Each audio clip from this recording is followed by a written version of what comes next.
Before we get into this, subscribe to the Prepper Historian and share this channel with someone who actually values real history, not recycled trivia. What we're covering today isn't folklore or campfire myth. These were field-proven survival techniques developed under extreme pressure, tested in mud, snow, jungle and rubble, and in many cases deliberately restricted because armies understood something most civilians still underestimate. Survival knowledge changes power dynamics. Soldiers were ordered to keep these methods quiet because they worked. What follows isn't romanticized war storytelling. It's practical, uncomfortable, and grounded in original training doctrine, after-action reports, and veteran testimony. Let's get straight into it. How soldiers learned to stay warm without fires when fires meant death. During World War II, especially on the Eastern Front and in occupied Europe, fires were often more dangerous than exposure. Smoke, glow and scent could give away positions instantly. Troops were trained to generate heat internally and structurally rather than externally. Layering wasn't just about clothing thickness, but moisture control. Soldiers were taught to strip damp layers immediately, even in freezing conditions, then insulate with dry material, including paper, straw, or even crushed grass stuffed between garments. Body positioning mattered. Curling the spine, compressing elbows and knees inward, and sheltering the kidneys reduced heat loss significantly. Today, this applies directly to cold weather survival, when stealth matters.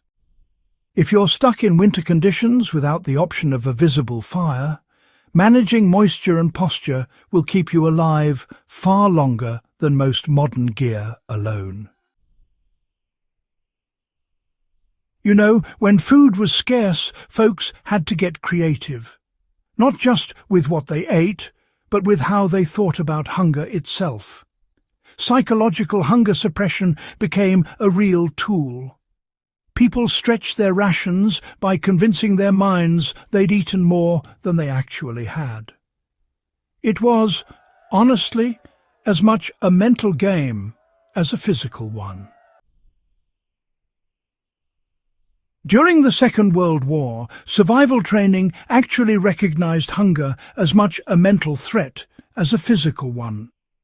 Soldiers were taught to slow their eating deliberately, chew each bite longer, and importantly, consume fats first to trigger those satiety signals before moving on to carbohydrates. In Prisoner of War camps, veterans later described how those who understood this survived longer on exactly the same rations as everyone else. Just a spoonful of fat, even if it was from rendered scraps, followed by a bit of hot liquid, could create the perception of fullness and, crucially, reduce reckless overeating. When you think about it, this still matters today in any situation where rations are limited. If you're working through stored food during a crisis, eating for satiety instead of just for fullness can, well, double the functional lifespan of your supplies. On the battlefield, making water drinkable was a matter of life and death, so people had to improvise, often with whatever they had on hand. It's fascinating, really, how necessity drove such clever solutions to ensure water was safe enough to drink. Not every unit had purification tablets, and boiling wasn't always possible. Soldiers were trained to clarify water before disinfection to improve safety. They used cloth, sand, charcoal from cold ashes, and even crushed brick layered inside helmets to filter sediment. While this didn't sterilize water, it dramatically reduced pathogens when combined with time or minimal heat. Modern survivalists can replicate this using layered fabric, activated charcoal, and gravity filtration. The lesson here is procedural thinking. Clean first, disinfect second. Skipping that step killed people. How soldiers navigated without maps when maps were compromised. Captured maps were a liability. Troops were trained in terrain reading based on vegetation, slope, wind exposure, and soil. For example, moss growth patterns and snow melt behavior were used to infer direction.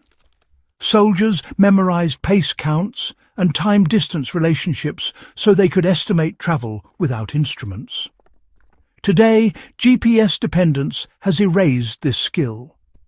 Practicing pace counting on familiar terrain and learning how natural features behave in your region gives you a backup when electronics fail or must remain off. So, let's talk about how wounds were managed to prevent infection, even when there weren't any medical supplies available. It was honestly a matter of necessity and ingenuity. You know, antibiotics were really scarce early in the war.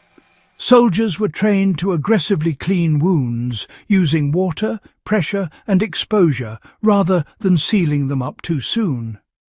Airflow, they realized, could help reduce the risk of those nasty anaerobic infections.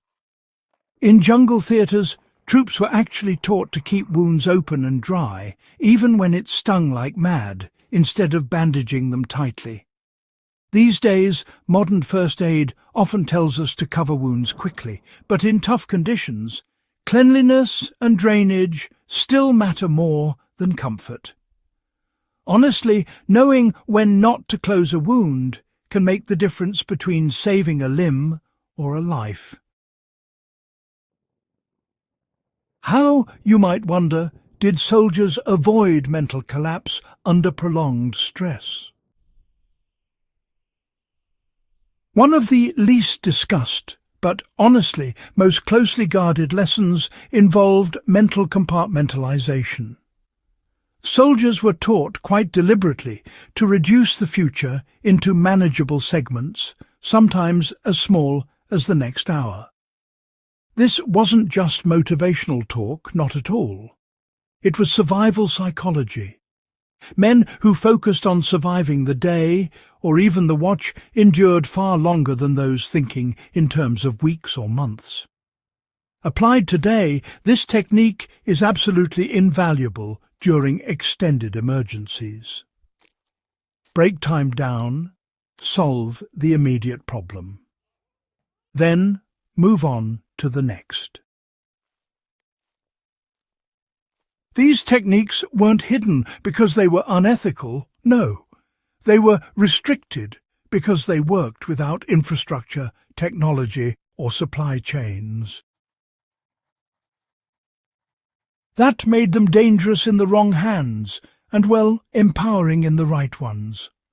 That's exactly why they still matter. If you found this valuable, subscribe to The Prepper Historian.